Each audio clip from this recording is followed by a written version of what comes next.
आज की हमारी कहानी है एक पिता की रुला देने वाली कहानी। एक गांव में दो बुजुर्ग पति पत्नी रहते थे जिनका नाम था रामफल और शांति। वह दोनों अपनी पेंशन से ही अपना घर खर्च चलाते थे। उनका एक बेटा भी था जो कि शहर में अपने बीवी बच्चों के साथ रहता था। एक दिन शांति की तबीयत अचानक खराब हो गई और वह दवा लेने से भी ठीक नहीं हुई और कुछ दिन बाद वह भगवान को प्यारी हो गई। शांति के जाने के बाद रामफल जी बहुत रोते क्योंकि इस बुढ़ापे में वह दोनों एक दूसरे के साथ अपना समय बिता रहे थे। रामफल जी का घर में बिल्कुल भी दिल नहीं लगता था। एक दिन उन्होंने सोचा क्यों ना मैं अपने बेटे और बहू के पास चला जाऊं। यहाँ अकेले रहकर मैं क्या करूँगा। और इसीलिए वो शहर में रह रहे उनके बेटे के घर रहने चले गए। उनका बेटा शहर के छोटे से मकान में रहता था।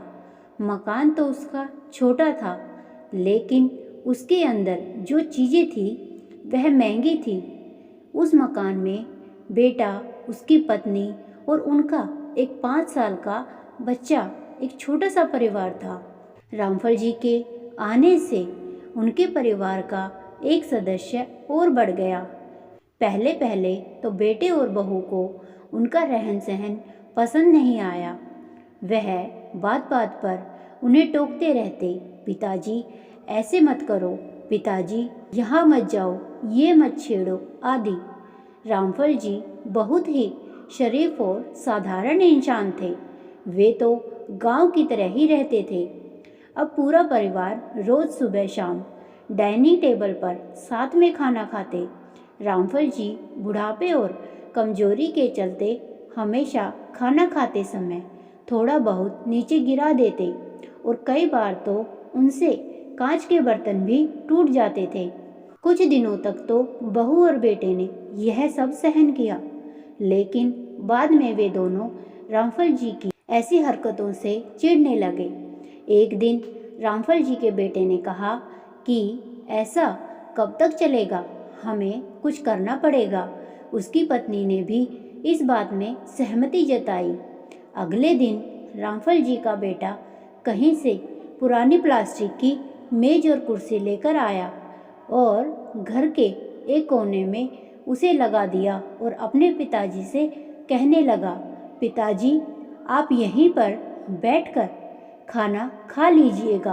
और उन्होंने स्टोर रूम से पुराने प्लास्टिक के बर्तन भी निकाल दिए जिसमें वे अपने बूढ़े पिताजी को खाना देने लगे। अपने कांच के कीमती बर्तन बचाने के लिए अपने बूढ़े बाप को प्लास्टिक के पुराने बर्तन देने में उन्हें जरा भी शर्म नहीं आई। अब खाने का समय जब जब होता तो रामफल जी एक कोने में बैठकर खाना खाते और बाकी का परिवार डाइनिंग टेबल पर खाना खाता।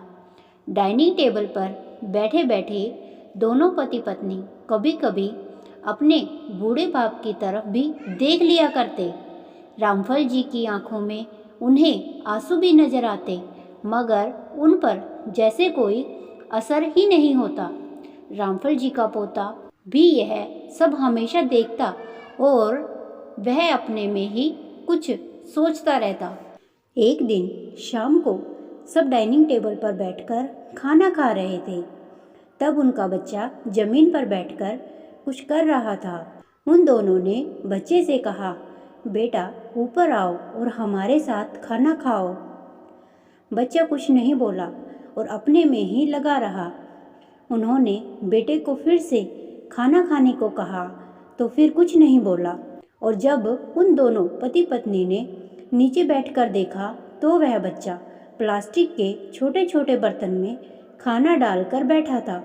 और जब उसके मम्मी पापा ने उससे पूछा कि बेटा तुम ये क्या कर रहे हो, आज तक तो आप कभी ऐसे नहीं खेले थे, फिर आज क्यों?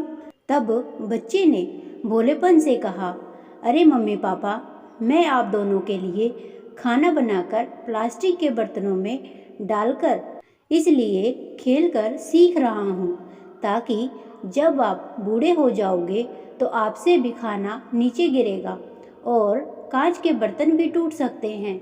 और फिर जब मैं बड़ा हो जाऊँगा तो मेरी पत्नी भी मुझसे कहेगी कि तुम्हारे मम्मी पापा तो इतने गंदे तरीके से खाना खाते हैं और नुकसान भी करते हैं, तो मैं भी आपको ऐसे ही खाना दे सकूं जैसे आप लोगों ने दादाजी को दिया है।